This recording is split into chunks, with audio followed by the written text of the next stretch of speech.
September 11th. Unrelated to what you're trying to do now, but You can start anytime, but yes. okay, that email, that setting up something with the housing committee. Yes, we'll talk. Yeah, No and problem. you guys have my proxies. Is that Whatever Thursday? you want to do. That's Thursday. Okay. Yeah, okay. I didn't understand the whole email chain.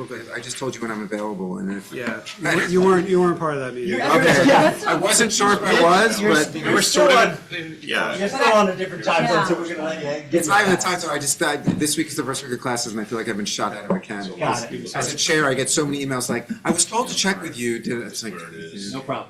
All I right, so I'm appreciate calling the meeting to order, and if everybody would rise for the pledge. Pledge allegiance to the flag of the United States of America, to the republic by which it stands, one nation, under God, indivisible, with liberty and justice for all. Okay.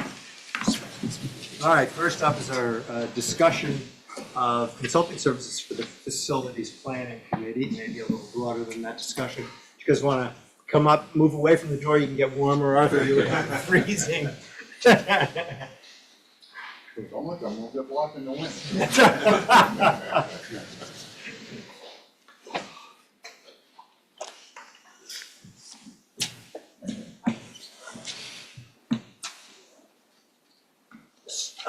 So tell me how I'm giving you the opening to tell me how you'd like to structure it.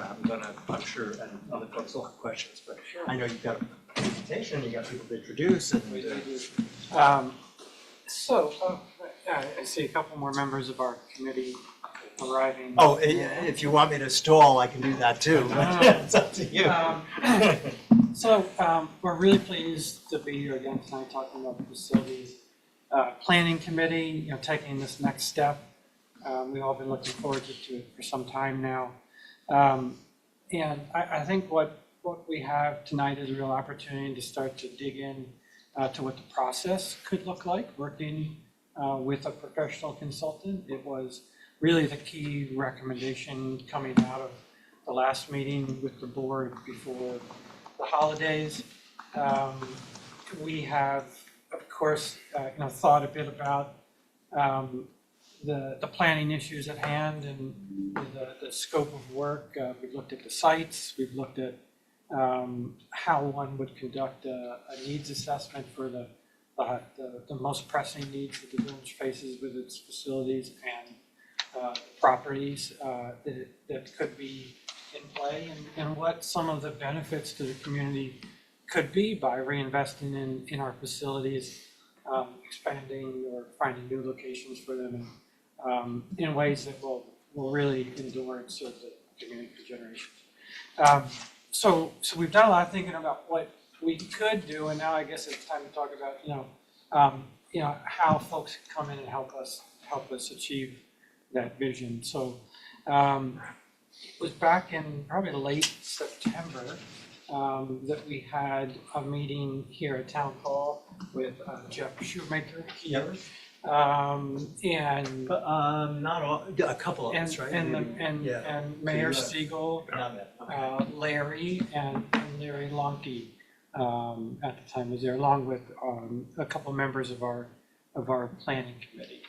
And we talked in general terms about the process where we were, Jeff's experience as an Austin resident working in that community and similar long-range planning efforts. And I thought it was really informative. I think we all took away some good things from the meeting.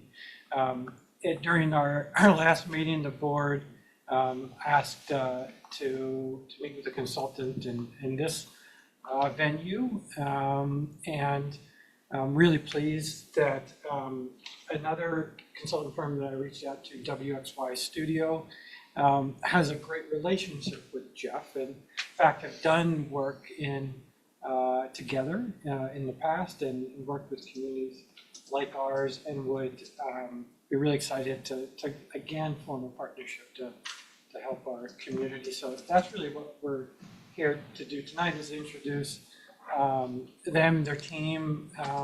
They have a short presentation of their past experience. I think that will start to spark some discussion. But it's really an opportunity here for the board to to pick up where you left off with our committee and to speak with someone who could really take the lead on this effort. So So we should let them take the driver's seat? we'll let you all take the driver's seat. If only for the, I don't know if there's anybody at home, but for our recordings, no, come on up, folks. Just lean into the mic when you're talking, or pull it to you. It'll cover the area. Oh, okay, fine. Sure. Here we go. Do we have a way of advancing it, or will? Just Yes, ask Larry. We're very sophisticated here. He's the sound man, He's just making sure he retains control. It's not true. That's great, and if we want to take a quick moment to just go around and do names, we can certainly introduce ourselves first. No problem. Oh, sure. I'm Arlene Burgos, I'm the deputy mayor. John Siegel, the mayor. I'm a trustee. Mitchell Laura, trustee. Josie Bloom, trustee. Katie Bugna, clerk treasurer. Larry Shopper, village administrator. Jacob Gilopolsky with WXY, associate principal.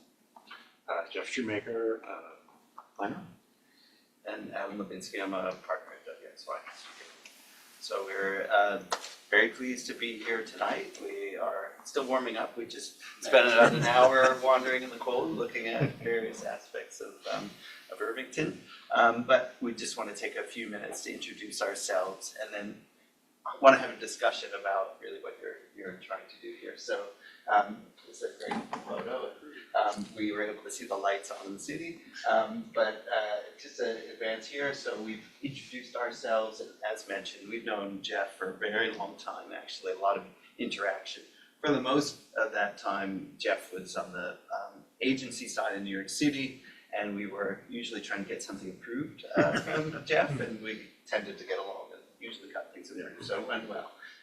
Next slide, so then just a quick introduction. So a little bit about us. We are really a firm that's focused on the quality of the built environment.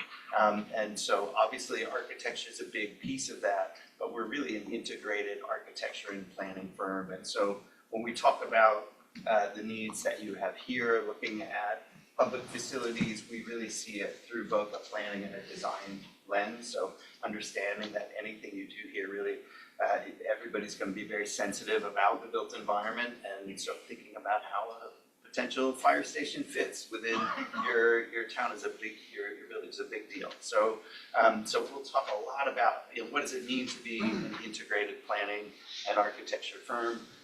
As we get into the methodology and the discussion, we'll talk more about that. But you'll see a lot of people here. We've grown quite a bit, and it is a real mix of skills, expertises, personalities, and so that really ranges from architectural skills. We have people who are devoted just to doing engagement work, so public engagement is a huge part of what we do. We really see that as critical to both the planning and design process. And just a little bit about who would be connected here. So there's obviously me and Jacob as a principal. I'm really invested in how we, the trajectory of our work. This is strategic planning work with a big design component to it. Jacob does many studies that involves doing test fits, again, sensitive from both a spatial planning and a design side. So Jacob's really going to be that critical person starting to develop drawings and seeing that come together. Would work with a senior architect in our office. And then Jeff, who I think most of you know, but lives in Ossining, but would really be critical thinking about implementation, engagement, being local as a critical part of that, but is also a great designer as well. So we're really excited to have Jeff as part of the team as well. Based on the initial conversations, we do think there are a couple of other elements to this project, cost estimating being one of them. We can talk as we go about where and how to do that cost estimating work. And then also civil engineering, thinking about how does a fire engine get in and out of this kind of site? So some of those basic primarily on the transportation, but perhaps some looking at sites a little bit further as well. There are plenty of people we could suggest for these roles, but I would obviously want to hear from you if there are people that you work closely with as well. And next slide, so into experience. Yeah, turn it over to you, Jake. I'll run through a couple of projects, really showcases architecture to planning side. This is a Bronx EMS building. It's a ambulance and fire facility, and we went through the planning analysis for this with the Department of Design and Construction. It was a design excellence project, so we were able to achieve some qualities beyond from the facade to how the circulation worked. This has everything from the workout spaces to office spaces, response spaces integrated in this building. So we saw this through from planning through construction. The next one is a recent project we completed in Rockaways. This is a Parks Department space, public restroom, and a community facility space. This is right on the water, raised up to 17 feet above the sea level for resiliency, so designing an inclusive ramp for this space, and has this fantastic porch that overlooks the water, but combining both the needs for parks maintenance, storage below, and all this it's a real gateway to future housing development as part of it. Next slide. This is one of our iconic projects you might have seen along the West Side Highway. This is the salt shed, and we also worked on the sanitation garage, which is across the street. This was a collaboration with Gatner Architects, but we really saw this through as an iconic piece. It's been featured in numerous ways, not only as a salt shed, but as other event venues. But it's really taken this video. People have gotten married in there. There was a fashion show. Yeah, not in ours. Just another example of how we bring design quality and kind of transform the public facilities. This you wouldn't tell it's three different sanitation departments together. Got a UPS facility at the bottom. It's a massive integration of a lot of components with the sustainable facade that louvers to help the sun shading, but it conceals these huge ramps behind it. And something that we really example of working through with the community. This was could have been very oppositional, but we worked together to come up with the right solutions, the right scale, and it's really a gem in the neighborhood. Thanks. And just wanted to show a couple how we start on the feasibility side. This is part of the solution services. This is a kind of homeless service provider in the Bronx. We did the initial planning, programming, all the programming blocks, fitting into form, and this is the completed building by Global Fairbanks. So sometimes we see it through, sometimes we do the planning studies and pass it to RP and other architects as well. The next one for a church, but just also showing the range of solutions, thinking different scales. This involved a lot of interviews to figure out all the spaces that were needed, how they all fit together, different scales of how costs would be involved, and how to sensitively put this in a historic district. Is it fair to assume that we may have space that is, I'll call it if we were working on Main Street, and there's a debate to be had about that, but we have non-contiguous space, potentially. But nearby, sorry. My father, of course. I'm not gonna take it, but,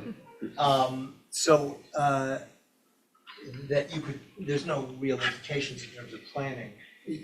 If, for example, we were looking at an emergency services facility that is police, ambulance, fire, I'm not expressing a requirement, just a thought.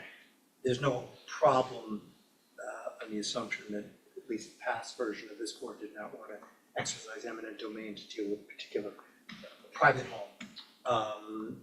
No problem in terms of sorting out space that is non-contiguous. not necessarily inherently a problem, it's Okay. how the departments work together, I just to understand how that, and the building code wise, other pieces I would bring into it. Okay. The building code doesn't apply to us. Oh, yeah, that's true, but you're not gonna build something out of scale. No, of course. But we were able to put the ambulance and fire department together in the Bronx Yeah. facility and operate that. That's how the pieces of it work together. Can I ask a question, especially because we were talking about services? Would you also, as part of the planning study, sort of determine what is the appropriate sort of scale of the service to a community this size? So a firehouse, right, that has, do we have the right number of trucks? Because then does that open up funding opportunities? Yeah, I mean, we do a lot of benchmarking work, and actually the next slide, if you go on to the next slide, we're looking at. Question out of the box, but that's okay. Yeah, we've been, this is a operations and maintenance facility for Battery Park City, Parks Conservancy, and we're actually working on a plan now for Governor's Island in New York City, also looking at operations and maintenance facilities. And so we're doing a lot of benchmarking for them. Like they have both park and kind of office space. Okay, what does a park this side typically need in terms of operations and maintenance? So that work is an important guidepost. It is not always perfect. Every place is different, but that kind of benchmarking is, part of what we can do. Yeah, I mean, that would seem to be very important, right? Because I think sometimes, like in a smaller community, you sort of know what you know, and you kind of just keep doing the thing that you know how to do. So I think it's a really important opportunity to kind of get this outside view of what are other people, it's always good, right? Like what are other people doing? Are we in scale there? Are we out? So, Yeah. And I think also relatedly, thinking about potential expansion and needs, Right. future-proofing, the building so that it can support any additional growth that may happen. If when you get through this, I'm gonna expand on a lot of some of these questions. Yeah. But thank you. There's one more, just in terms of maintenance operations, I mean, these are very, the scope, really understanding what the needs are from the individual department end, and then figuring out how it all can fit together. The next one, we also did planning study, initial phases for Brookridge Park, which translated into this, building there as well, so we're very experienced with that. Yeah, so we wanted to definitely show you some architecture. We know that this is not about fully designing buildings for you, but again, just want to emphasize, one, from like how we talk to people and study what the needs are, and it winds up as a building, and then two, just for looking at multiple sites, this kind of strategic planning, really important to do it through a design lens as well, and not just have someone who said, okay, it fits, it's actually more complicated. So I'll take you through a few planning projects as well, which, we have a number of ways of working on planning projects. This is actually in Brewster, Massachusetts, where they had an old camp, and they were looking at using it for the community in a number of different ways, open space, village hall, etc. And we did these giant public meetings with the village, and actually almost everybody came, which was really fun. But we have a way of creating essentially indicators or design metrics that people in this committee might be focused on. In your case, it might be cost, obviously, does it work on that site, timing, a whole range of factors that you want to look at. And so working through a series of criteria and possibilities and large-scale community events or committee-based approaches is something that we're very familiar doing. If you go on to the next slide. So another river town, different river, but this is New Milford, Connecticut, the Housatonic River, where they owned sites along the Housatonic River. The biggest chunk of it was occupied by their Department of Public Works. And so they brought us in to look at relocating the Department of Public Works, and then principally creating a kind of riverfront park, but then having some strategic development that would anchor that and also help pay for it. This was an initial master plan. They actually just retained us for a second round of work on that to get to a more detailed level. But again, the work was fundamentally focused on relocating a DPW to make it happen. Next slide.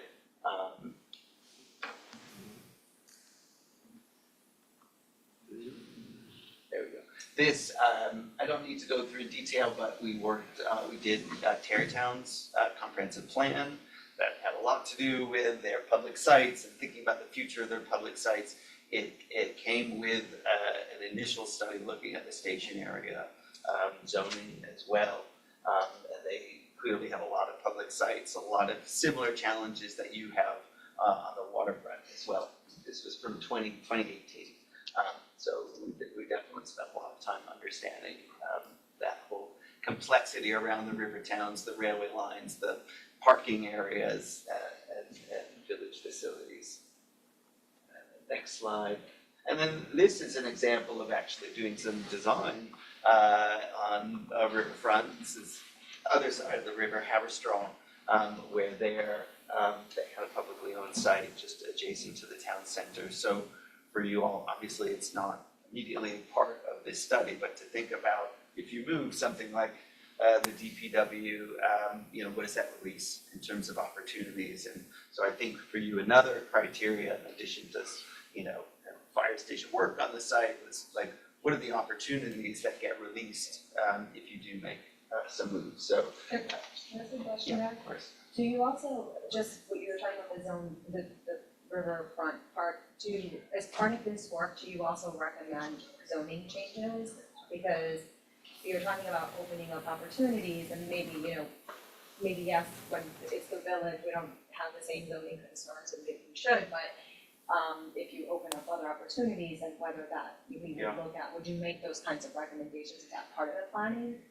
I mean, I think it will depend on the extent of what you all want to do. That's certainly something we're capable of doing and we have done before. In that first phase with New Milford, we did recommend it, but it was like, okay, then you need another stage of work to really work through what that zoning would entail. And then I think it's into your, one more here actually, Bennington College. We did a master plan for Bennington, and this was just a really very in-depth study that looked at looking at where they have all of their facilities, how to rationalize that. They actually wanted this to be a strategic growth plan for Bennington College, and so they were looking at how to repurpose a lot of buildings there. In some cases looking at the opportunities for faculty housing on campus, and so how to do that in a really coherent way. It's a very special campus, so how to do that in a way that still retains the that sense of place that they have on campus. And now to you. Yeah, so maybe a little bit more about public process, something that us collectively have a lot of experience in, and really thinking about how to kind of communicate the goals of the project, which is always a challenge, and there's always somebody that you're not gonna speak to that's for whatever reason didn't know about the meeting, so there's, we try to reach out to as many people as possible. This is an example of a project in Johnstown, Pennsylvania, also Rivertown, where it was a very intensive public engagement process. I think we met with everybody in that town. Veterans groups were quite vocal and opposed to any changes that were happening, were being proposed on Main Street and the main center.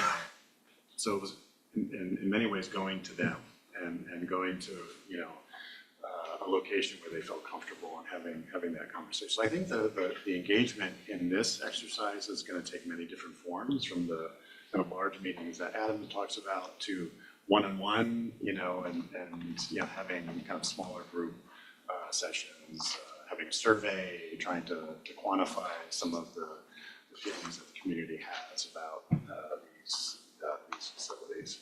Next slide.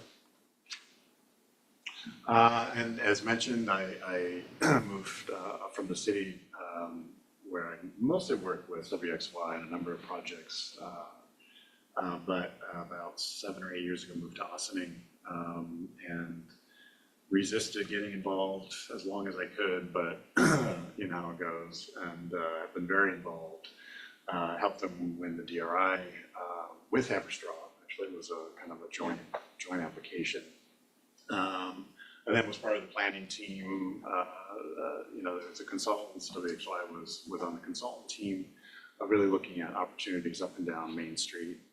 And now I've co-founded and co-lead a placemaking committee in Ossining, looking at the kind of finer grain opportunities throughout the community where we could really think about how we can maximize the public assets that we have.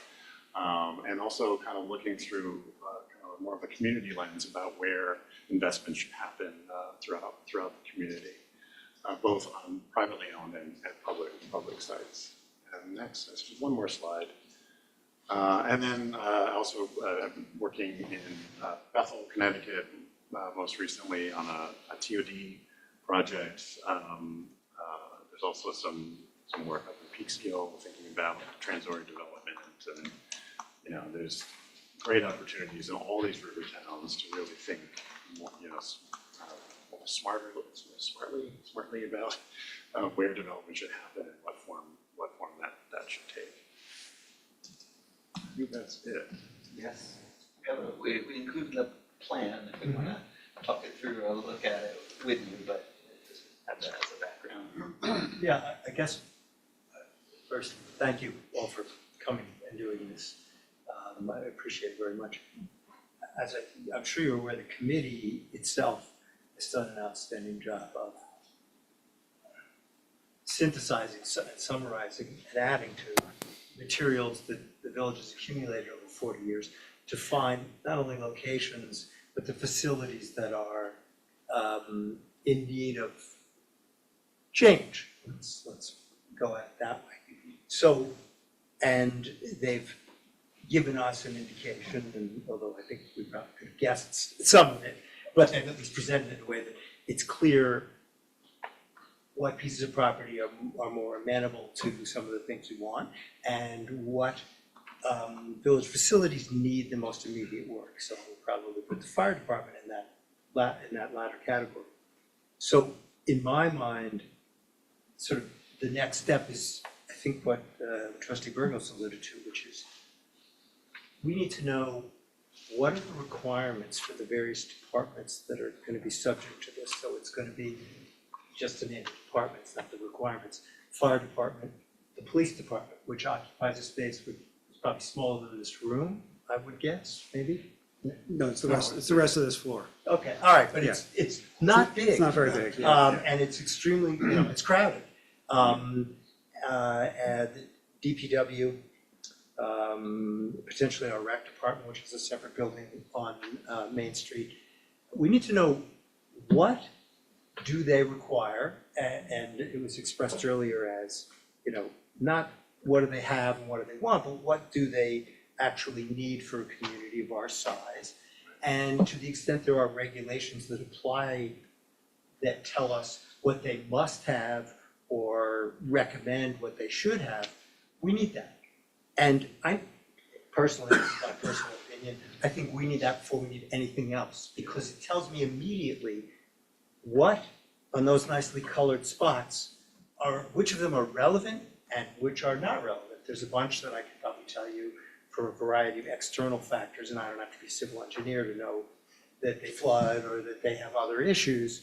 And so in my mind, I would want to do that first.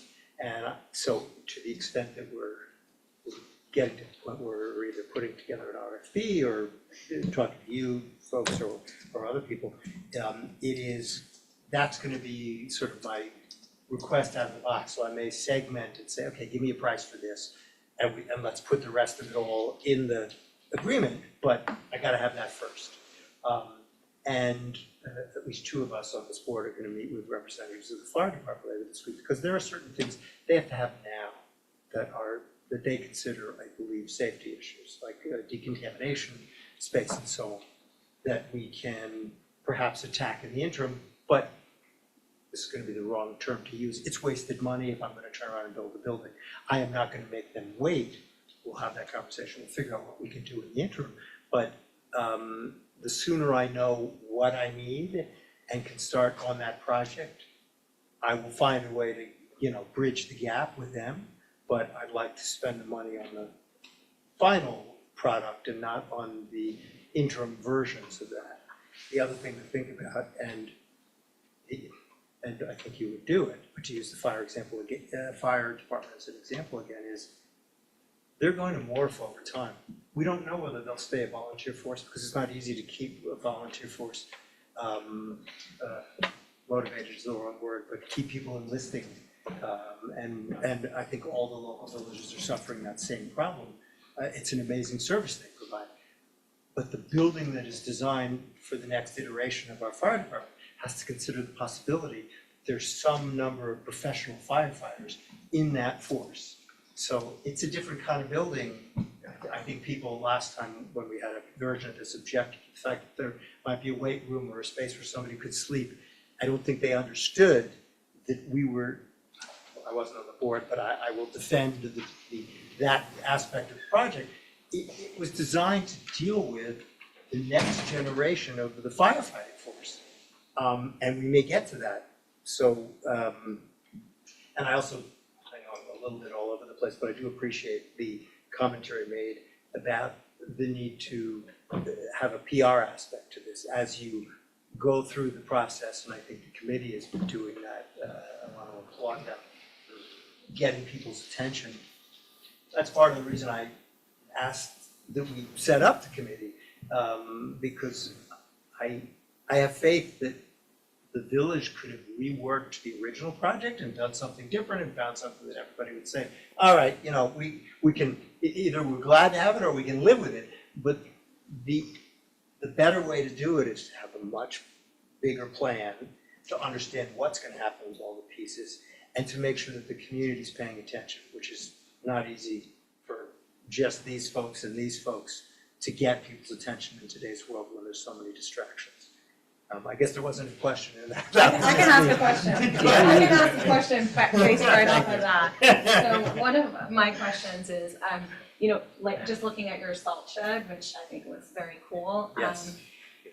You know, one of the biggest, I think, issues always is going to be design, because it's like 80 different views of like what something should Right. look like. And that was certainly one of the challenges for the last project, where people saw a mock-up and were like, right? So how do you take, you know, community input and all these different ideas about what's, you know, gonna be great, and I'm just curious, like, how do you weigh those things, right? And then taking into account our historic district, the buildings, which is very important to this community, to kind of, you know, how do you weigh those different pieces, because that obviously is very challenging. So I just want to hear a little bit about that. I mean, I can start, but, I mean, PR, public education, like that's a key part of it. I think being really deliberate in the process is key. You know, what you described was like starting with that needs assessment, and there's a piece of it that's like benchmarking what other places do. There's a piece of it that's future proofing, which is like where are we potentially heading, and being really clear about that. And that first stage is not as intense about design, but it's really making people really aware of the issues, like this is what we need to do. And so that's like stage one, is like getting people on board with what the needs are. And then I think there's a piece that is really about assessing the place. And again, what I think is really unique about our firm is that we do have this sort of focus on planning and like being really clear about needs and criteria. And then we're also gonna look at places with a lot of sensitivity. And that we can get input on, like, oh, you know, I really care about this place, or when I'm driving down this road, like, I'm really aware of, like, it's nice and it's wooded, or whatever those responses are. And we do a lot of visualization, so, you know, we can imagine with this work, you know, there's going to be a phase of work where we start to look at options. Okay, you have these needs, we have these criteria. Affordable, fits on a site, meets our needs, the timing's critical, the fire department needs this. It may open up new opportunities, those are your criteria. And we're gonna show you options. And we're also gonna show how it feels and looks on a site. And some of it will be, there's an opportunity to create a gateway. I mean, Jacob talked about that salt shed project, but the backstory is that there was actually a previous design that we didn't work on in Tribeca, very sensitive, kind of hoity-toity area of Manhattan. And like, people were out in the streets. So we came in a pretty sensitive situation. And, you know, I like to say that, you know, we think about context, but that doesn't mean the design just fits the context. And so we came out with something that, like, we addressed the context, but we did it in a bold way.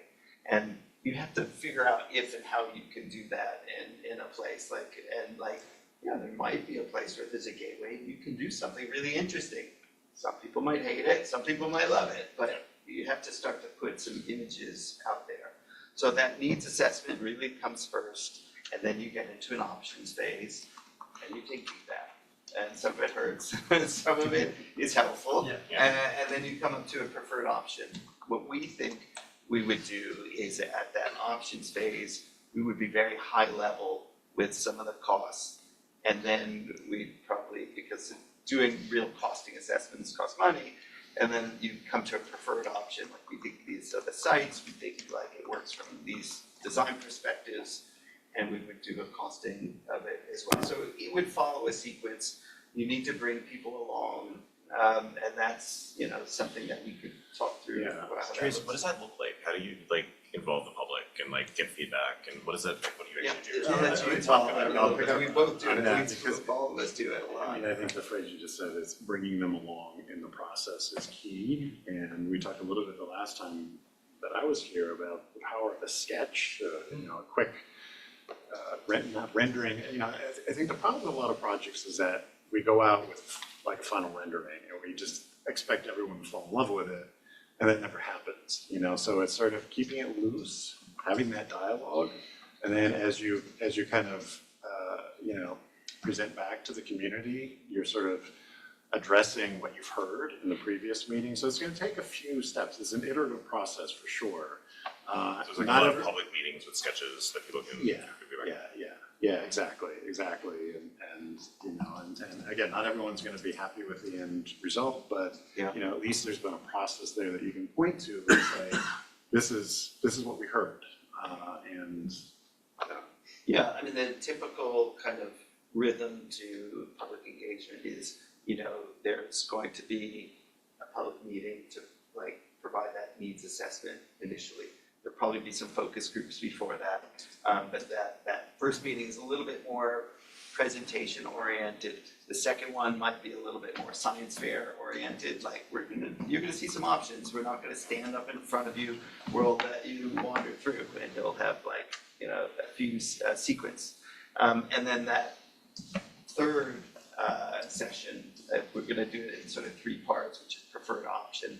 That tends to flip back a little bit more towards presentation. So, but what's really important is like, you have to show like, this is what we heard at the needs assessment stage.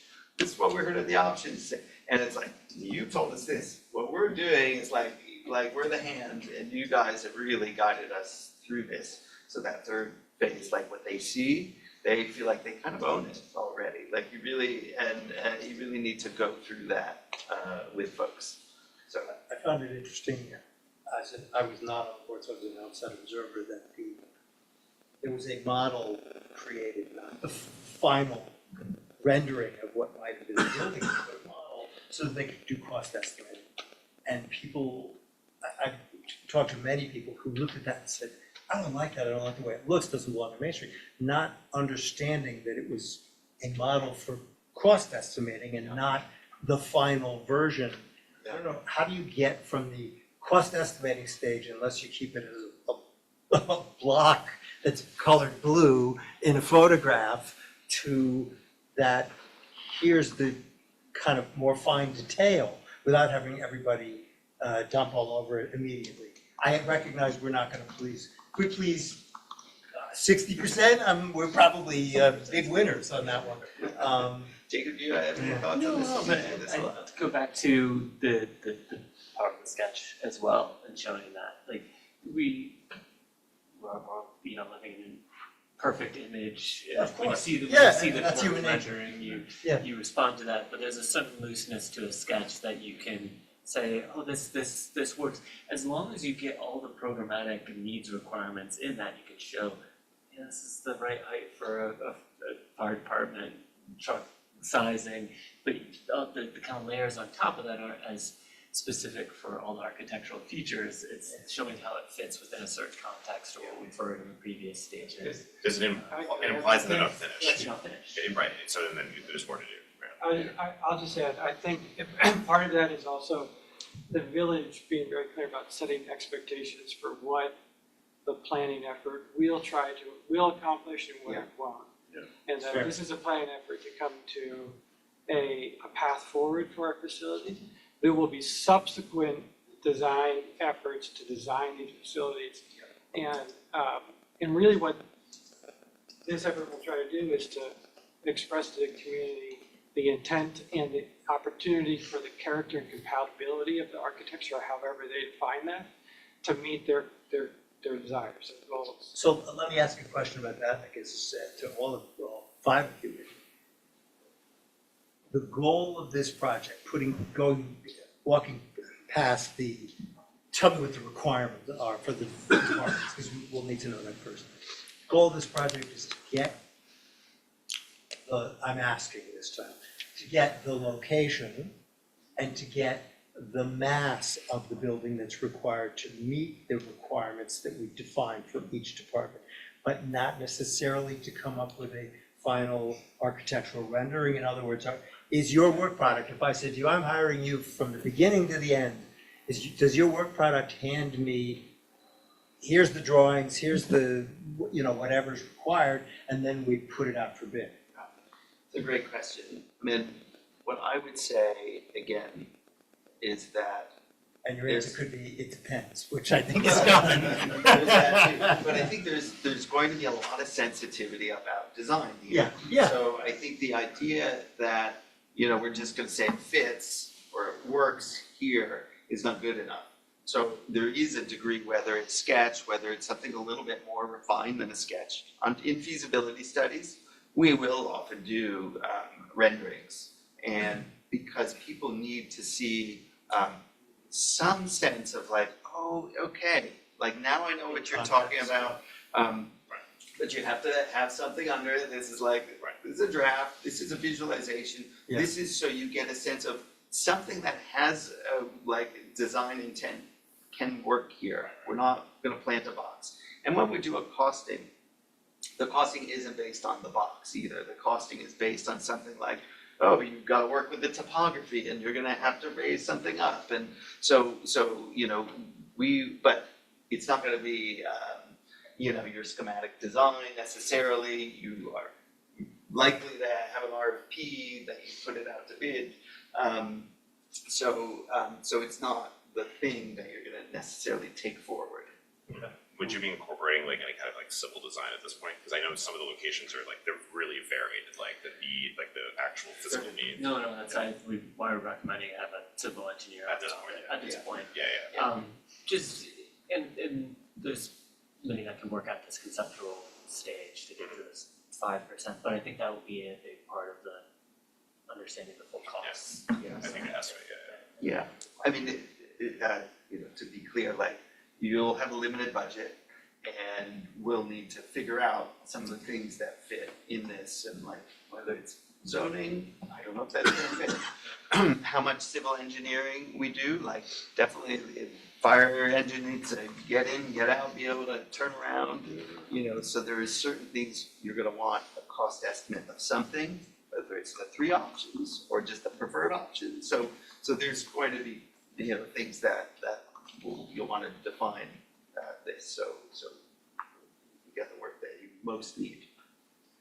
And we're dealing with multiple locations and multiple facilities. So is this, I don't know if you've ever, well, I guess you have, you've done some master plans where you've been looking, what do you do with everything? But if we were to undertake this, would you recommend that we sort of give you the priority that says, okay, deal with fire, police, and potentially ambulance corps, if it was on Main Street, and it may not be on Main Street, I'm not predetermining that, but if you fix my police problem, it solves the problem for Village, or part of the problem for Village Hall, because there's a lot more space here if they're elsewhere. So would you recommend that we approach this in a phased way? Because it seems to me a lot to say to anybody, solve my problem for fire, police, DPW, and rec at the same time. And maybe you think we should do it that way, I don't know, so that's a question, I guess. Well, I think there's certainly a ripple effect here, and you know, the fact that you have this committee that's done such an amazing amount of work already, starting to look at and prioritizing what needs to happen first.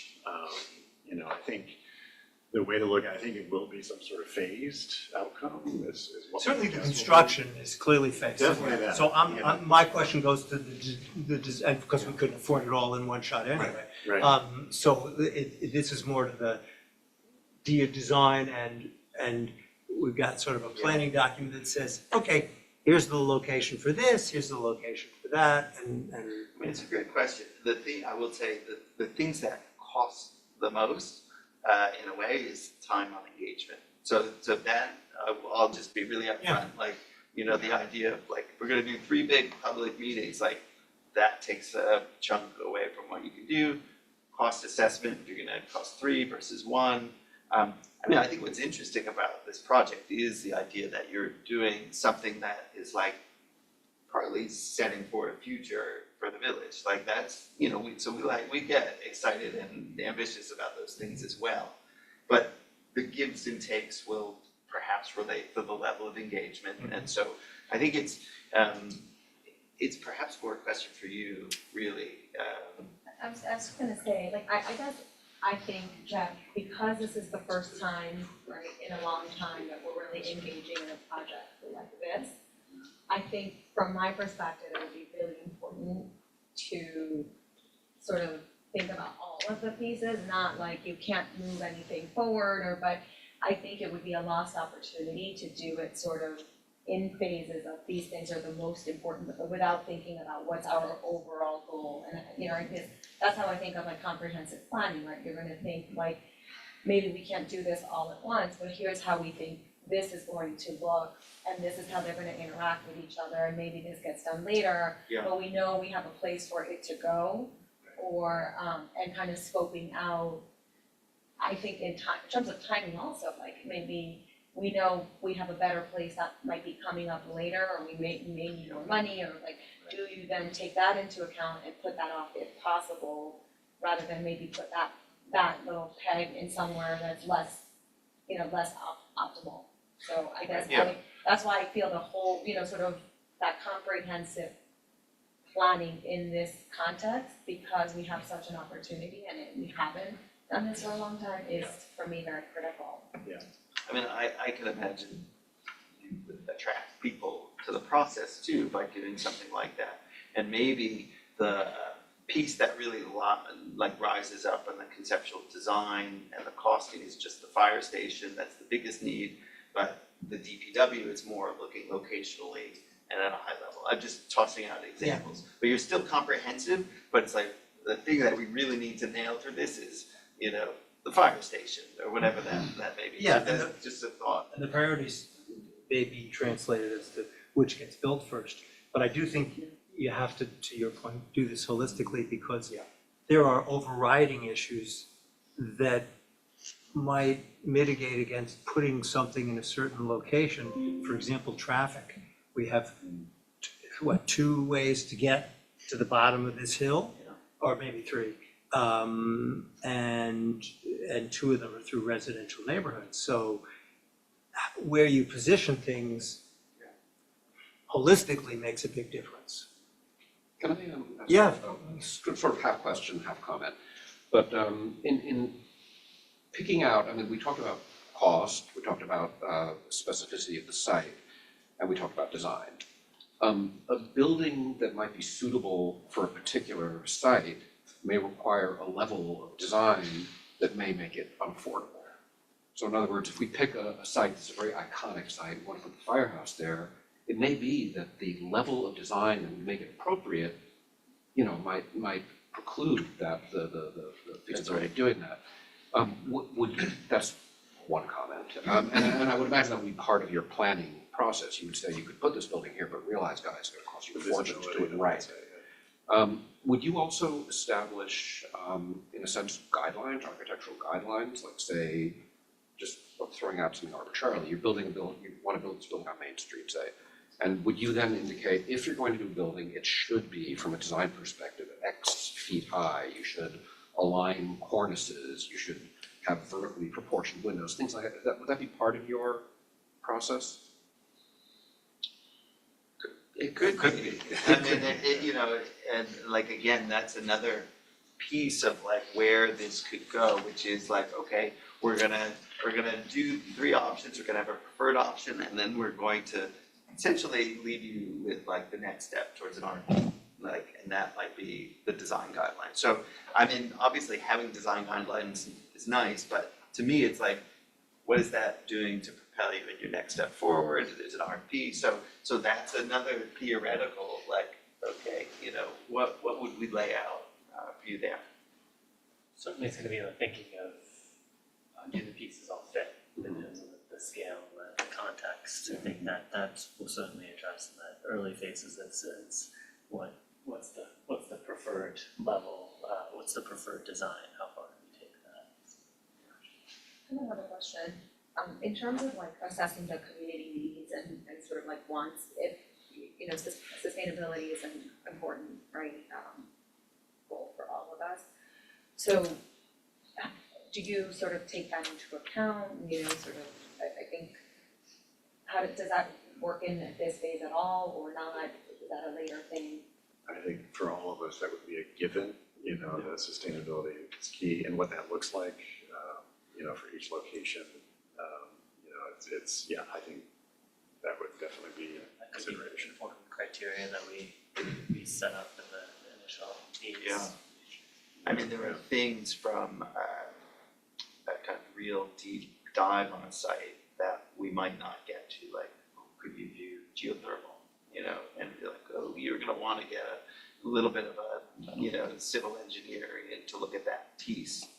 So there may be opportunities that we won't get to, but I think there are probably ways that we can make it into the cost estimate, you know, a bit. So yeah, thinking about how we get that sustainability piece I'm sorry, go ahead. Yeah, I was just gonna say on the design guidelines piece and the location of, you know, I think given that these are civic buildings that we're talking about, particularly with a new fire hall, you know, I think we would certainly stress quality materials, that gets to sustainability as well, and what those materials, and what sort of carbon is in and all that. But I think we would sort of start with the assumption that this is gonna be a high quality building because it's a civic structure. It's something that Irvington should be proud of, and it should last, you know, for as long as it needs to last. And that's another, I think another place for the board to really weigh in as you approach the cost estimates. Are we designing a building with a 50-year lifespan, an 80-year lifespan? I mean, those change construction techniques and other things that will really can impact the design. So, you know, it'd be one of those points where the consultant team is really leaning on village leadership and the community as well for input. One of the questions I've asked behind the scenes, and in fact, I only did it because the committee co-chairs offered this up, was helping identify grants. Is that something that is sort of part of, whether it's part of your professional, what you offer us, or personal, what you've encountered along the way? would be interesting to see what's available. We've been pretty, the village, thanks to our village administrator and a grant writer, we've been pretty successful in getting grants, but always happy to have references to something that we should be applying for. Yeah, absolutely, absolutely. There's a lot of, there's a lot of good grants out there. I know I'm always looking for ossining, but, for, Right, well, that's particularly why I asked the question. You're not just here professionally, but you sit on a committee there, so. Yeah, you won't tell us about the ones that were competing with Austin for the money, but that I understand. Okay. Anybody else have questions? Yeah, you opened starting that you have been here and you walked around in this weather, so thank you. I'm wondering, without getting too deep into it, but initial impressions of project and scope. I mean, you have a couple of committee members who know their stuff too, but so we did have pretty lively discussion. Jacob, do you want to jump in on thoughts? No, I can point to places. Exactly. I think it's it's an incredibly unique structure of the village and how all the pieces lay out. I think topographically, Challenge. that's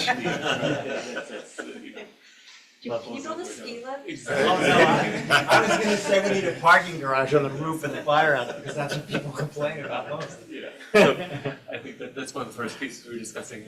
We need a really good at least 2-foot contour model to understand everything that's happening.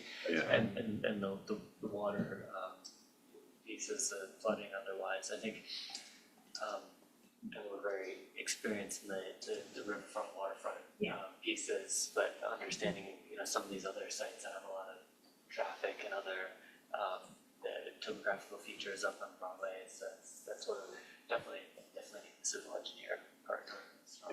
Yeah, I mean, just to jump in on some of the sites. I think we went by all of them, but this narrow parking lot at the top. Okay, how constrained are you by the narrowness of that site? So that's like a real technical question there for potential fire station. I don't know how familiar all of you are with these things. And then we went on these two, open space sites. Really interesting to see. I think the one on South Station. south side of that. The site that has it's a park, but has a playground on it. I think physically, it's probably an easier site, in terms of access onto Broadway, which sounds like the priority over access onto Station Road. I don't know if I'm going too deep into some of these things, but and then obviously try to understand further across the street what the real constraints are on size, and is it really completely constrained? You might say yes, it is, and but what opportunities are there? Obviously, the DPW site, so much more that you could do with that. It doesn't sound like the DPW, and we know from other places those don't need to be so central. So that's just a pure opportunity in some ways. Do you have other thoughts on that? Considering that the two main roads in this village are Main Street and Broadway, and the DPW on snow weather comes right up and does both of those, if you put them anywhere else, you got a problem.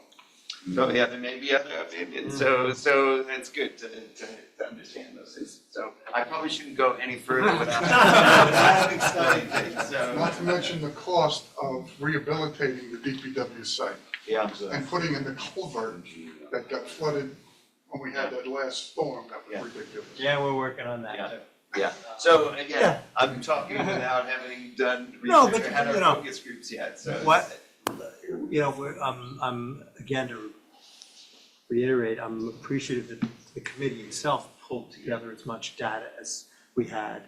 We've watched this process unfold for probably 40 years, Larry? Because we got part of the data that they pulled together was based on, okay, let's study the firehouse. Oh, it's been 5 years, let's study the firehouse again. So I don't want this to be that project. That cannot happen. There has to be something that comes out of this that's a final product. And even if It's just solving part of the problems we have with a plan for how to solve the others. That would be a major mistake. And one other point, I guess, on behalf of the Housing Committee, at least I see co-chair here. Others in the back.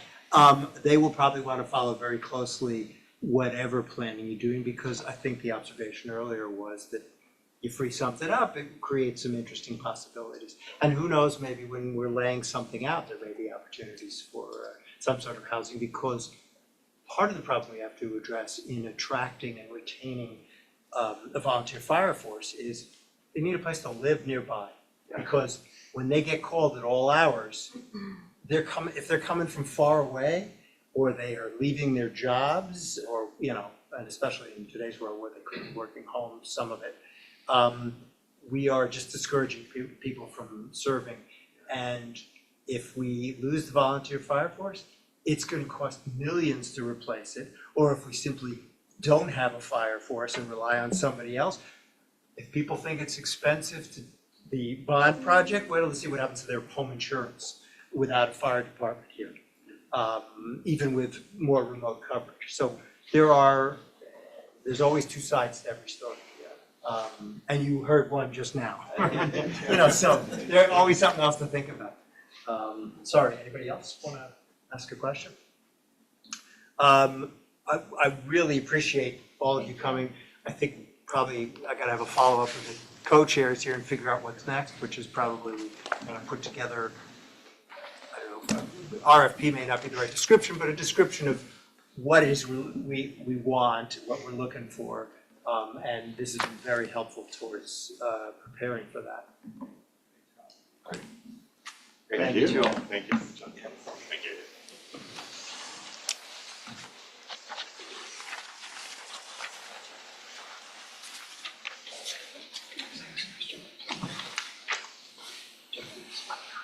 See you again. Yes, thanks.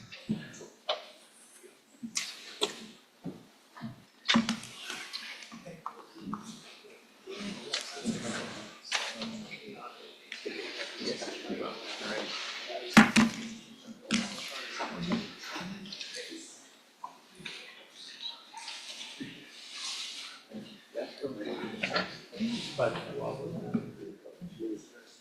streamline the committee, so I sent out that email saying, hey, I still want to do it to it. I'm still waiting for maybe 7 or 8 people. I will send a follow-up later on in the week, just saying, maybe you didn't see my first email, I just need to know if you're in or you're out. Most people have said yes.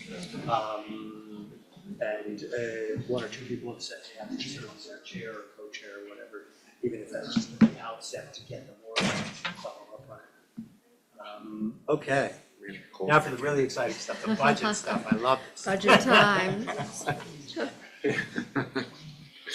All right, so budget preparation has begun since the new year with all the departments reviewing their operations. They will have an opportunity to present their requests to the board during their upcoming budget workshops.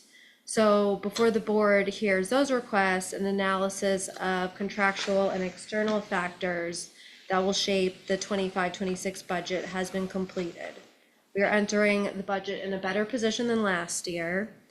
The approach to this year's budget was for each department to present well thought out budget requests and carefully evaluate requested amounts line by line based on need. And they've also been asked to include as much detail and itemization as possible to support their requested amounts. Some of the figures will be revised as we receive more information, but areas such as benefits, debt service, and retirement system contributions are pretty much set. So I figured we'd start by going over the tax cap calculation worksheet. So this is a calculation that's given to us by the state. So it starts out by taking the prior year's tax levy, and then a tax-based growth factor is applied, and that's based on the issuance of certificates of occupancy and new construction.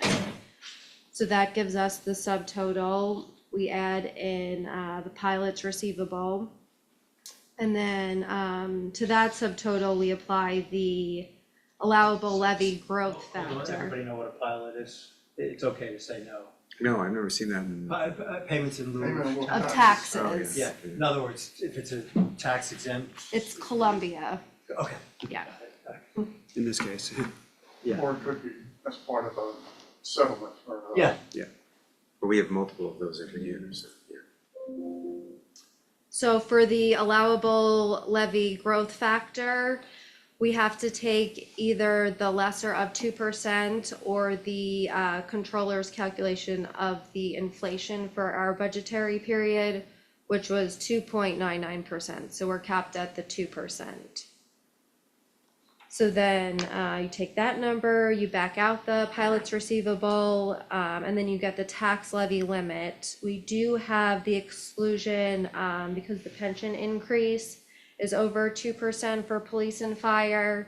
So that gives us the 21,981 exemption. And the pension number is based on 3 years trailing performance of the fund, is that the way that works? So State fund or? it's based on the actuarial assumptions that the state does. So they do, I think they look at like 3 or 5 years, and then they take the present value of all future payments against the performance So of the fund. we should, The assets that are considered, I think they smooth that over. It's either a 3 or 5 year Yeah, period. I think it was 3, but all right. they, in terms of, so they don't look at just a single moment in time, like April of 2024, what the assets of the pension system is. They'll look at it on a smooth basis.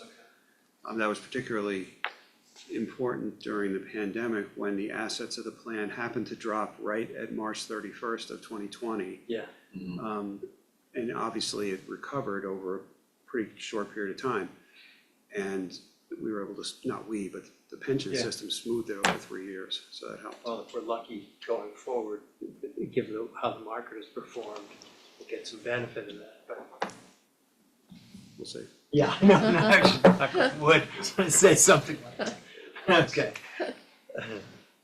So that leaves us with a tax levy limit of 17,403,957, which is an increase of 687,419 or 4.11%.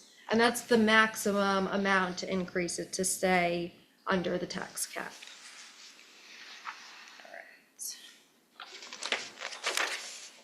Can I just ask you? Sure. So the 687, which is the amount of the increase? Yes. Okay. That is not taking out the increases in salary and pension?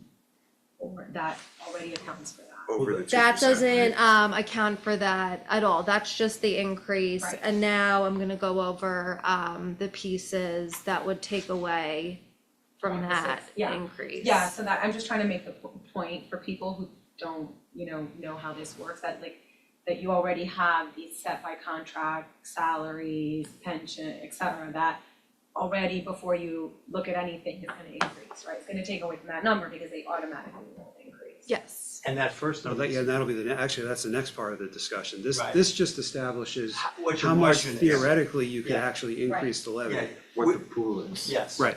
Yeah, I'm just trying to make the Yeah. point that that's a number and then that number is already automatically reduced by Yes, the which- increases that happen automatically. It's not that the number is Yes. reduced, it's that You're using up the. We're we are using it up, Yeah. yes, Yeah. yeah. You're talking the same Same language. language, yes. It's what we're getting to next, actually. Yes. I'm gonna bring up the Yeah, I'm gonna next do that now. schedule. There you go. National defense is optional, right? You could conceivably decide to cut out the entire defense department, right? But you can't Yes, cut out that's it. these contractually agreed You had upon like two salaries. tabs, one is a public Right. presentation. It's one or certainly whatever. helpful. very similar like a national budget. Just want to make sure it's correct. Right, You already right, have. right, yes. They have more 43143, flexibility in the yep. because they don't have the tax cap.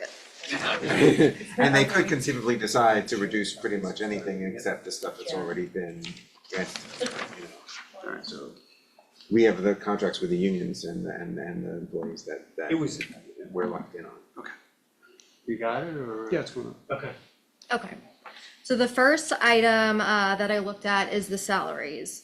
So the budget reflects a 3.5% contractual salary increase, which will go into effect June 1st, 2025. And that's for the employees covered by the police and CSEA union contracts, along with any contractual step increases that are also included in those contracts. And then, I'm sorry, finish your thought. okay, Then I have a salaries question. sure. And then contingency also contains potential salary increases for non-union staff. So the total of all of those combined is $274,330. So that was the That was my question. question. Okay. Yeah, I knew I should have just said quiet. Right, so then the next item is health insurance. So health insurance premiums are set on a calendar year basis. The January 2025 rate for a family plan increased by only 0.02%, which is actually rare compared to the I was past. gonna say, how is that Yeah. possible? And the insurance companies are running wild, I mean, Right, yeah, I guess they try and smooth it out. Okay. Take it. Over the years, and that was compared to the previous year's increase of 6%. But I see the liability insurance went up also. Yes. The individual plan rates increased by 2.3% compared to the 7.5% in the prior year. So based on this information, the rates are set for the first 7 months of the 25-26 fiscal year. And then to budget conservatively for the remaining 5 months, I added in 15% in case they hit us with a big increase after such the low increase to start with. So the net impact on the tax levy is $25,500. And as a point of information for what we're paying, a current family plan without an employee contribution is $40,400 a year, and an individual plan is $17,800 a year. So the next, and then I also added on the FICA increases to the calculation based on the salary increases. So the next item is our general liability insurance. Based on early indications from our insurance carrier, a 10% premium increase is expected, which would result in a $41,060 increase. We're currently in a 2-year contract for our workers' compensation, so that will stay the same. Is there competitive bidding for the insurance, for the liability insurance? We've not done it, probably coming up on 4 years. We did compare to a self-insurance plan about 4 years ago, and we weren't satisfied with what we saw, so we ended up, staying with the insurance that we had at that point. Are there a lot of options? Because I know a lot of companies are getting out of different markets, especially and after the fires, it's gonna get worse now. Right, yeah, I mean, property coverage is certainly a problem. Cyber insurance is also a problem, so we are not, look, I mean, at this stage, the rate increase that we were shown, and it was a range, so the 10% is probably conservative, we hope. I think it would, we hope it's a little less than that. But at this stage in January, we haven't even started our renewal process. I don't think we're gonna be pursuing anything competitively because it's a pretty extensive process, probably should be started, months before this, in terms of applications to multiple carriers. I didn't even know if there'd be multiple carriers at all. Well, if there's even carriers interested, you're right. Because in my co-op, we've had tremendous problems. We've had a 200% increase over the last 2 years and no competitive. We found one offer. It was like, this is your insurance or you have no insurance. Now, the one helpful thing I think in this instance is that our insurance is through a municipal cooperative.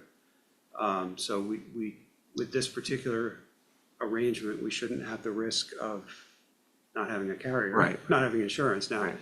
Yeah, and they've done a good job with costs.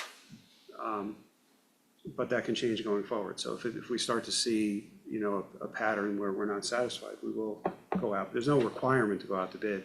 Right. But it's not as simple as just saying, well, every 3 years, just issue an RFP and do it. It's not so simple. There's a No. big, long application process. And I'm sure it's multiple carriers, it's not one carrier, right? Yeah, so, okay. Yeah, well, it depends.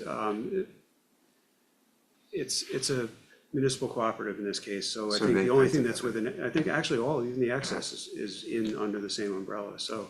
Yeah. So no, it is really only one carrier. It's easier than it is if you're a private business or property. or With them, something. yes. Yeah, okay, Yeah, that's good. But All right. not with other private carriers. Yeah, that's all right, yeah. And we have, look, I mean, not to overstate it or understate it, we do have some interesting risks, not just cyber insurance and property, but we do have two high hazard dams, which are not the easiest to place. So, there's a lot of factors in all that. It just makes it complicated.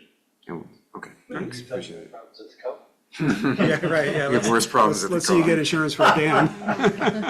Well, at least we have a plan for the dam, we had a whole meeting about that, so. We have to, otherwise we won't have insurance. Yeah. I mean, really, that's what it comes down to, so. Thank you. All right, so the next item is retirement contributions. The New York State local retirement system rates are determined based on the state pension fund's investment performance and the actuarial assumptions recommended by the state's actuary. The contribution rates released for the 24-25 state fiscal year continued to show significant cost hikes. For the village, ERS, which is the non-police tier 4 rates, which is still the largest payroll sector, increased from 17.8% to 19.5%.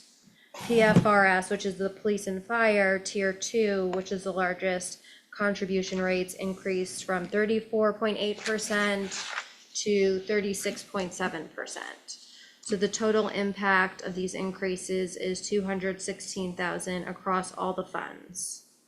It's 36% of every dollar we pay to our police officers and 19+% for every other employee that we pay into the pension system, just to put it in perspective. I keep saying those pension funds are well funded. They're fully funded. They're one of the few in the country, actually, but that's, Yeah, they're trying to- that's why, because we're paying in. Yeah. Yeah. All right, so then next is debt service. Borrowings for the capital projects are what make up the debt service budget. The village issued 2.8 million in public improvement serial bonds in December at a 3.38% net interest rate compared to the 3.86 rate that we paid on last year's ban. So the bond issue included all short-term borrowed funds from 2020 through 2023, plus 3.34 million in new borrowings from the 24-25 capital budget. So this bond issue results in no outstanding ban payments. The debt service fund balance will continue to be used to offset serial bond debt payments, and this balance is accumulated because of the completion of capital projects below budget in prior years, plus interest earned and premiums received that are, so any premiums received are required to be used to offset only debt service payments, so that's why it's there. So the amortization that we're using of that fund balance is $276,000. So all of that together results in a $179,475 decrease to the general fund budget and a $13,089 decrease to the water fund budget. So the debt service payments are actually going down. Yeah, it pays to be in a good financial situation. Yeah. Right, yeah, I mean, that's You also, get all kinds of, yeah. that's a byproduct also of the fact that we did identify a significant number of capital projects last year and funded them using fund balance and not new borrowings. So while there were new borrowings last year, there would have been more had we not funded it through fund balance, so. So the next item is our administrator retirement and Cross that one. related costs. Sorry. You're gonna get this for the next 10 months. That's all? So the total of that is about 145,000, and that includes the search contract with Don Mara. It assumes a 2-month training overlap and an added insurance policy and the retirement and vacation payouts. The added insurance, you mean adding the new person to? So the retiree stays on the policy and then the new hire gets added It's to added, the I got policy. it, okay, it's just the duplication of, I'll call it benefits that attach to the salary. For- Okay, Yes. Forever or for a period of time? Forever. Wouldn't we save money by not letting him go? In more ways than one. Guess you can't retire. Could you not allow any more comments from the audience? I'm enjoying this. Okay, you better switch items for Larry. All right, next. So next up is the IVAC assistance. So the village and IVAC entered into an agreement for the period covering June 1st, 2024 through May 31st, 2025. So it expires right before the new budget goes into effect. It's currently for a total of 120,000. So for purposes of this calculation, I didn't make any changes. And we're working on setting up a date for IVAC to come and Yep. present to the board during the budget process, so that amount can be looked at that time. They're also going to talk about at that time discussions they've had with other ambulance corps. and Which things. was one of the main underlying reasons why we agreed to that. Sure. Yeah. Yeah, well, they know that, and they're working on it. This is not a perpetuity, I couldn't get the words out, budget item, right? Like, so we're carrying over for one more year because it's gonna take more than a year to work this out. Is that the thinking behind Well, it? the decision hasn't been made yet. I just put it in as a placeholder, and then when they come present, then the board can kind of Okay, make a decision. cause yeah, then. cause I mean, anyway, it's fine. Yeah, no, we've not made any decisions. Yeah, no, We obviously. presented it in a certain way Right. and explained to you how we're presenting it. And then it changes from there, or it doesn't change. Right, but my depending on question the was decision. that the reason, I mean, you have to make choices to make this preliminary budget. I'm Right. saying the reason why you chose to include this item is that that it's. Oh, wait, you have 0 for it, right? You No, did no. not. No, the No, it's in 120 here. was left. It's.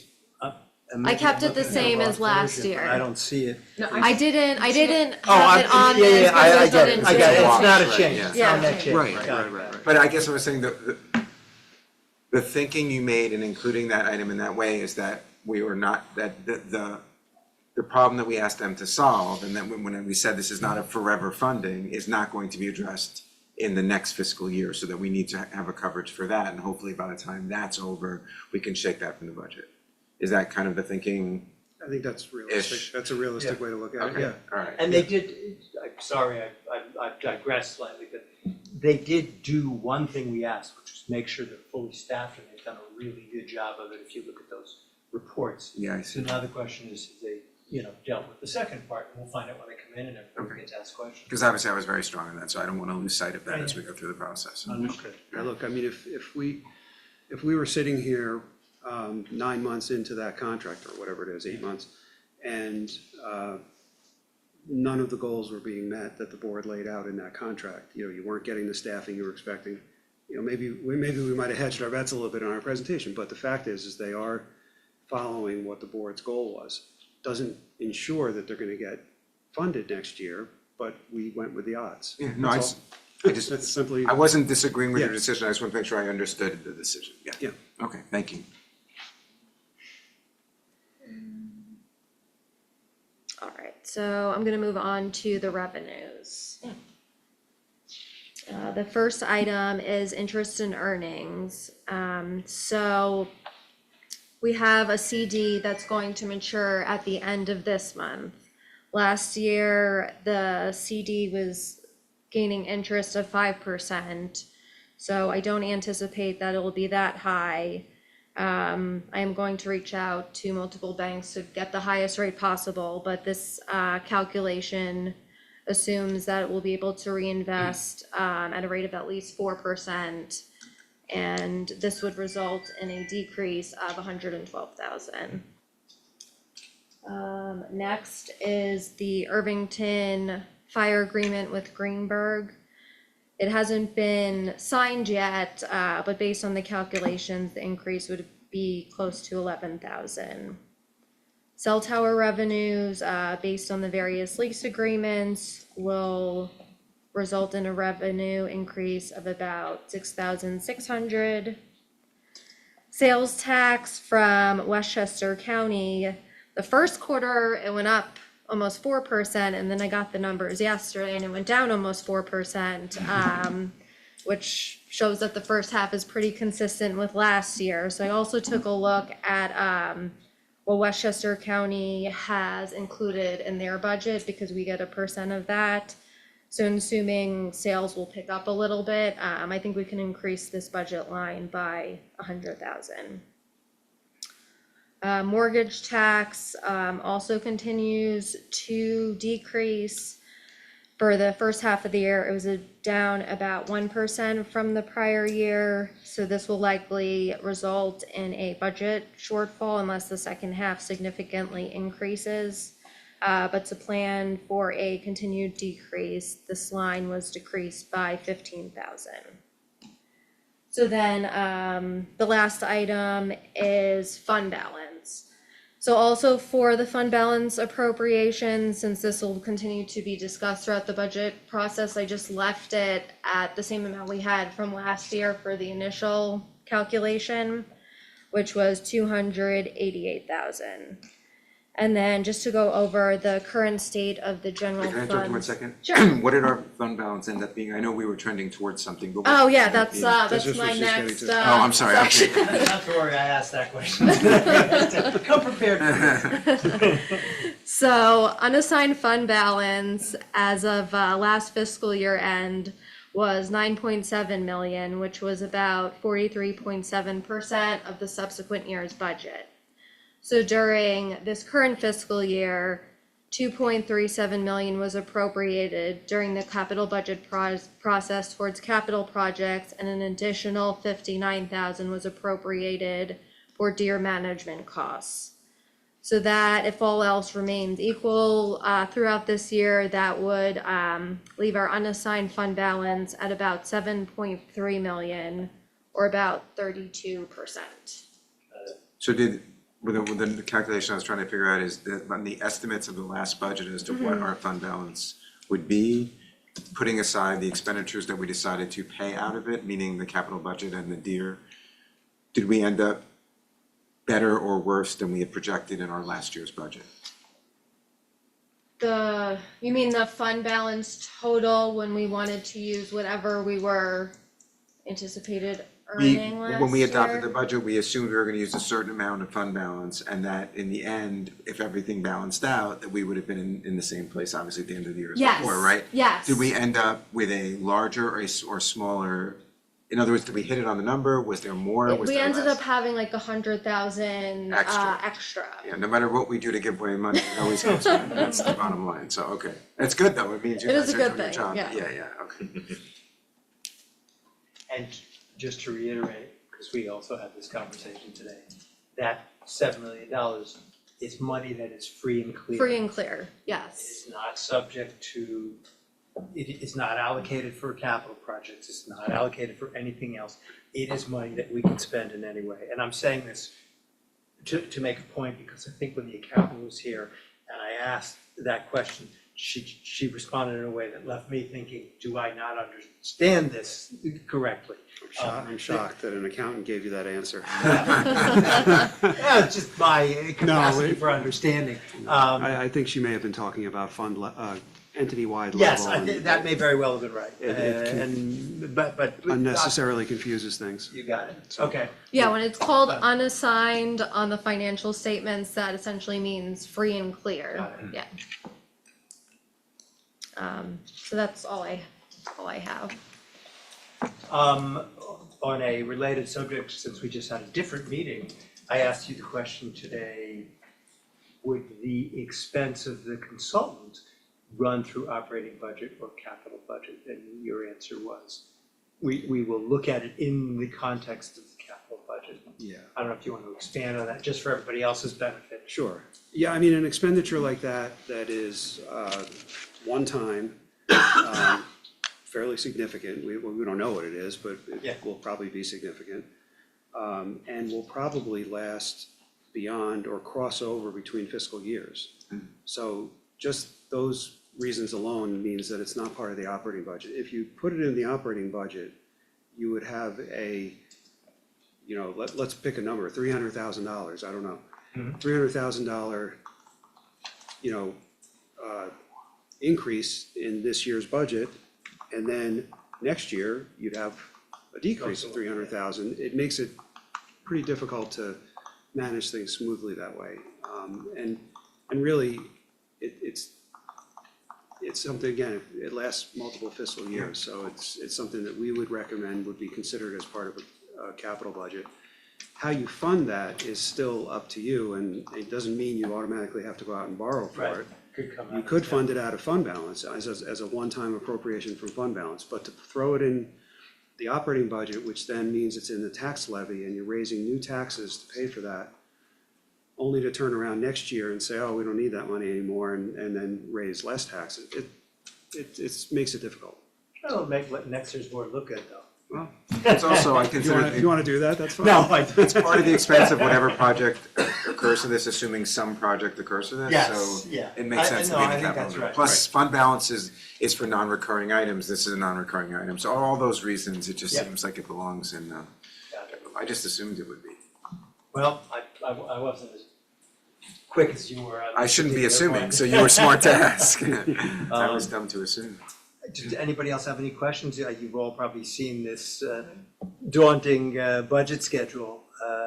For those of you who are new, you'll see what it's like to try to do all the regular business plus squeeze in the hearings that'll come. And then I guess, I don't know, is anybody gonna speak to this calendar? I don't wanna steal your fire.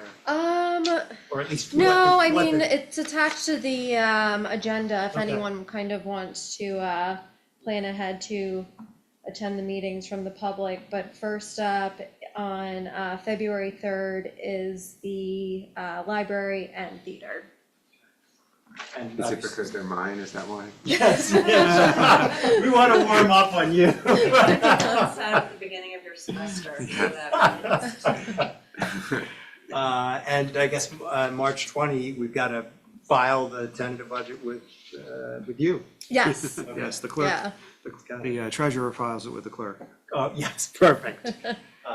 Okay. I have to say, Oh, Go ahead. no, I just, when we were joking about fitting in, you said to Ken and Josie, I'm not kissing up, but it's just the truth. They always come so prepared that it doesn't usually take that long, because they're usually right on it. It's like, boom, boom, boom, what are your questions? And they usually are pretty good with answering the questions, so I find it not to be a lot of pulling teeth. It's more usually pretty painless. And it doesn't hurt also if you guys have questions that you know you're gonna ask, you send it to them, the department heads ahead of time, so when they walk in there, you know, rather than kind of saying, I'll get back to you, it's great if they know what they need to answer. I have a different comment, I guess, for the public, some of these are work sessions. I think, will we allow questions, which we probably should allow questions, even though they're work sessions. I mean, that's up to you all. You know, from a staff standpoint, we view these workshops as your chance to work on the budget with your department heads. I think if you introduce just, you know, blanket open comment, it makes it a little bit difficult to make progress on the budget. There obviously is a public hearing that happens in April. So there certainly is time for public comment, but in the But I have another workshop way to get aspect. at it maybe. Go ahead. And that is, since you have work sessions interspersed with regular meetings, it require a little patience, but since we won't finalize this until we've gotten through hearings with every department, when there are regular meetings and there's public comment sessions, if somebody just writes their question down that they had, they can either email it to us or they can come to that public meeting, might be the next meeting after we've had a hearing, and say, what about, you know, whatever it is, and then we can address it. That's one way. I guess I have a different thought on that. I think I think it's helpful when we're, like, I think it's helpful for me when we're going and we have the department head here to have the conversation and ask the questions. And as a, you know, as a member of the board, I would like to hear those questions of the public, like, at that time relative to when that budget was being discussed. It would be sort of like harder to come after. And also, I criticize people sometimes for not giving input until after the fact, right? So I kind of want to, then I don't want to sound like a hypocrite because I say tell people it's good to ask the questions when it's happening. But I think I would like the input from the public, right? Because it's hard to do it after the fact, or like, you know, we've already discussed it and kind of, I think I've made up my mind or how I feel about something, and then after the fact I'm getting input. So I feel like I'm just, as I'm looking at this, it's really standing out that some of, you know, that would for regular meetings happen perfectly fine, but work sessions not. Well, out of the 6 meetings, there's 2 work sessions, Yeah. so we could always Yeah, get to the end of whatever we're doing and ask if there's Yeah. you know, public questions, and just keep the comments limited and to, you know, time-wise, and then get Yeah. answers. I Yeah. that's okay. Yeah, however you decide to do it. that's fine. Enforce the 3-minute rule. Yeah, no, that's, Go yeah. very long otherwise. You'll remind me. I have no doubt. Who, me? Okay. Was that said with love or with hate? I No, can't decide. While you were going, I made sure to get through the correspondence quickly, saying, you know, I believe something to the effect of an honor of Mitch. I'm going through this. I don't know, some of them he read fully. That is true. He went a little crazy. I'm sorry, I didn't That's call it. It great. was, I tried to stay up until midnight and I fell asleep at 10:30. No, you're not doing Larry, it you from see how we the. remembered it differently? Yeah, I know. All right, you were right, I'll give you that. Anything else from anybody? All right, then I will move to adjourn. Second, all in favor? All right. Thanks, everybody. We don't have a meeting after, do we? No, No. unless you're looking for one. I'm not. It has been